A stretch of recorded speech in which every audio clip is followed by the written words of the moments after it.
அனைவருக்கும் வணக்கம். இன்று நான் உங்களிடம் ஒரு விலைமதிப்பற்ற பொருளை பற்றி பேசப் போகிறேன். அதை உங்களால் வாங்க முடியாது, திருட முடியாது, சேமித்து வைக்கவும் முடியாது. அதுதான் நேரம். நாமெல்லாம் நினைத்துக் கொண்டிருக்கிறோம், இன்னும் நிறைய நேரம் இருக்கிறது, பிறகு பார்த்துக் கொள்ளலாம் என்று. ஆனால் உண்மை என்னவென்றால், கடிகாரத்தின் முட்கள் நகரும் ஒவ்வொரு நொடியும் உங்கள் வாழ்வின் ஒரு பகுதி உங்களை விட்டு நிரந்தரமாக விடைபெறுகிறது. ஒரு ஊரில் கதிர், புகழ் என்று 2 நண்பர்கள் இருந்தார்கள். இருவரும் ஒரு பெரிய குருவிடம் கல்வி கற்றார்கள். குரு அவர்கள் இருவரிடமும் தலா ஒரு பையை கொடுத்து, காட்டுக்குள் ஒரு மாயக் கிணறு இருக்கிறது, அதில் தினமும் காலையில் 1440 தங்கக் காசுகள் ஊறும். சூரியன் மறைவதற்குள் அதை நீங்கள் அள்ளிக் கொள்ளலாம். ஆனால் ஒரு நிபந்தனை: சூரியன் மறைந்ததும் அந்த பையில் மிச்சமிருக்கும் காசுகள் காணாமல் போய்விடும். அடுத்த நாள் மீண்டும் புதிய காசுகள் வரும் என்றார். கதிர் மிகவும் சுறுசுறுப்பானவன். அதிகாலையிலேயே கிணற்றுக்குச் சென்றான். ஒவ்வொரு காசையும் எடுத்து அதை எப்படி பயனுள்ளதாக பயன்படுத்தலாம் என்று யோசித்தான். நல்ல உணவை வாங்கினான், புதிய கலைகளை கற்க செலவிட்டான். மீதமிருந்த காசுகளை ஏழைகளுக்கு உதவவும் தன் எதிர்கால முன்னேற்றத்திற்காகவும் முதலீடு செய்தான். மாலைக்குள் அவன் பை காலியாக இருந்தது. ஆனால் அவனிடம் பல சொத்துக்கள் சேர்ந்திருந்தன. புகழ் அவன் கொஞ்சம் சோம்பேறி. அப்படியே என்ன அவசரம், 4440 காசுகள் இருக்கிறதே என்று நினைத்து மதியம் வரை தூங்கினான். பிறகு மெதுவாக கிணற்றுக்குச் சென்று காசுகளை அள்ளினான்.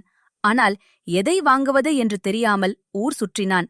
வீணான அரட்டைகளிலும் தேவையற்ற கேளிக்கைகளிலும் நேரத்தை செலவிட்டான். திடீரென சூரியன் மறைந்தது. அவன் பையிலிருந்த ஆயிரக்கணக்கான காசுகள் கண் இமைக்கும் நேரத்தில் புகையாய் மறைந்தன.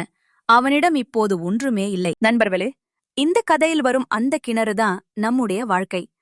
1440 காசுகள் என்பது நாம் தினமும் பெறும் 1440 நிமிடங்கள், 24 மணி நேரம். நேரம் என்பது கையில் இருக்கும் மணல் போன்றது. எவ்வளவு இறுக்கமாக பிடித்தாலும் அது நழுவிக்கொண்டே இருக்கும்.